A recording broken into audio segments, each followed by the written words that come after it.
Pagandang hapon sa inyong lahat mga kamodran. Dito na naman ang inyong Modra Malay sa kusina at mayroon po tayong gagawin dito ang ating puto ala Goldilocks. Ayan. Halu-haluin lang natin ang lahat ng ingredients at sabi ko nga po hindi tayo gumagamit ng white sugar. Brown sugar po ang ating ginagamit at wala naman pong pinagkaiba sa white sugar. Ayan. Try nyo po ang ganitong paraan sa paggawa ng puto ala Goldilocks. Ayan, ito po at papakita ko po sa inyo ang ating mga ingredients. Ayan, meron po tayo ditong 1 can na condensed 380 grams at meron tayo ditong 4 cups all-purpose flour at meron tayong 4 cups of sugar at 4 tablespoons na baking powder at meron tayong 4 eggs, vanilla, 3 cups of water at meron tayong butter at salt. Yan po ang ating mga ingredients at umpisa na po natin. Unahin po natin itong yan. Sunod na natin itong sugar at baking powder at itong salt. Yan. At ating hahaluin muna yan bago natin ilagay yung mga ibang ingredients.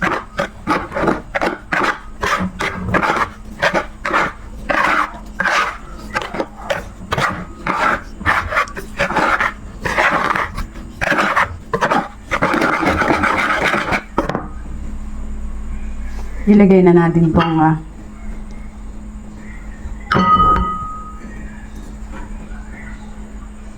milk. Mas maganda sana kung yung milk na yan.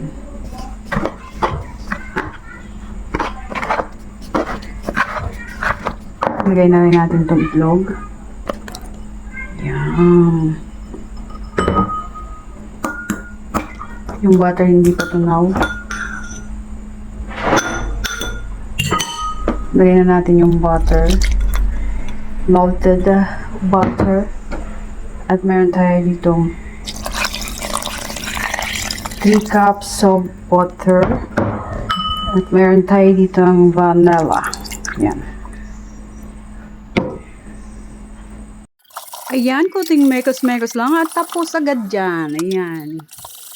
Tingnan mo, nakakaubos ng lakas ang halo niyan. At ilagay na natin.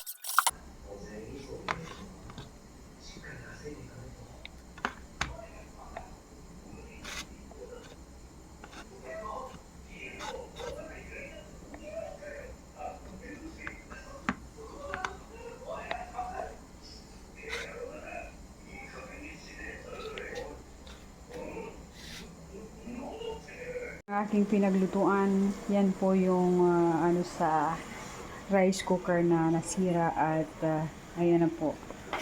Check natin ang ating kung ano na ang result. Wow! O, diba?